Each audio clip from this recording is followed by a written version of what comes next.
Please don't believe the false reporting, the false narratives, the misinformation, the disinformation, and the malinformation about the 26th of October.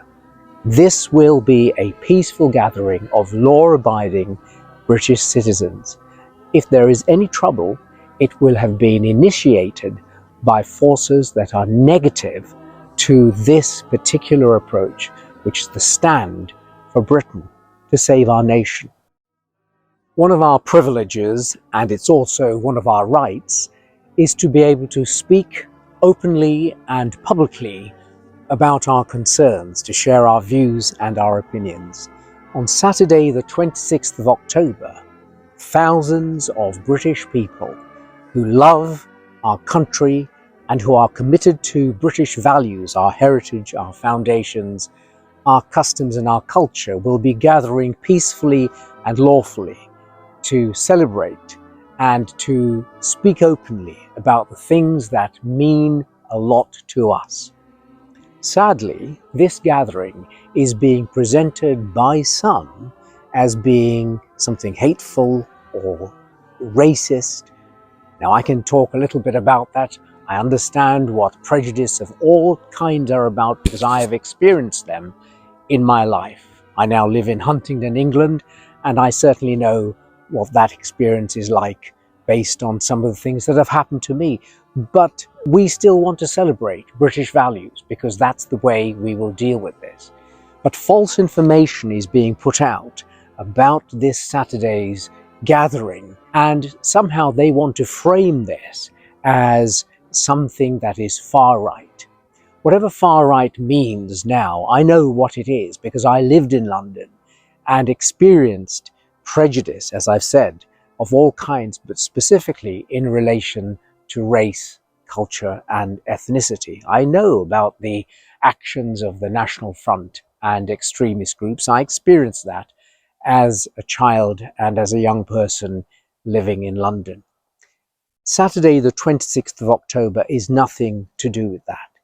It is about people who are concerned about what is happening in Britain, about the way in which something called multiculturalism, which also I know a lot about, having written about it, having lectured about it, having created training programs to help people in local government, in public services, in the police to understand how to deal with people from other cultures.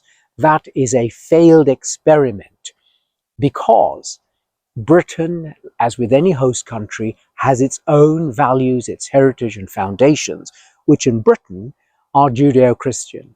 That doesn't mean to say you have to be a Christian or go to church or have any particular faith, but it does mean the reason you and I enjoy the freedoms, and indeed, if you're someone who objects to the gathering on the 26th of October, you can do so because of our Judeo-Christian values. But the reality is that large numbers of people have come to this country illegally. They haven't come through the proper channels, or they have come across the channel, and concerns are being raised about people being in this country who have no interest in Britain, no respect for our values or our heritage. Now, that will not happen in any other nation outside of the West, of course, because the same experience is taking place across the West.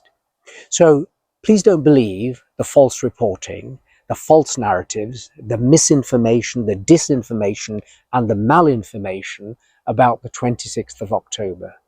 This will be a peaceful gathering of law-abiding British citizens. If there is any trouble, it will have been initiated by forces that are negative to this particular approach, which is the stand for Britain to save our nation. I stood as the independent MP for Huntingdon in the general election 2024 because I fundamentally believe that our system of politics is badly broken, irreparably so, and that political parties, none of them, can represent any individual in their constituencies. 459 independents stood, but the mainstream media did not give any coverage to that. So my program of Changing Britain for Good is continuing. Changing Britain for Good 24 to 29, where we seek to work together, to come together, to heal the divisions. Yes, to make Britain great again by being respectful of our values, our background, our heritage, our customs, our culture, our literature. Folk from abroad, from other cultures, can come to this nation. They have to do so lawfully and legally, and it is entirely appropriate for us to expect them to integrate into the British way of life, to show respect for British values, for our customs, our culture, our heritage. It would be so in their own countries as well. So that's what I wanted to share with you today. 26th of October, the mainstream media will not cover it, or if they do so, they won't cover it fairly, but there will be a lot of social media coverage by those who are taking part. And we are hoping, praying and trusting that together we'll be able to change Britain for good.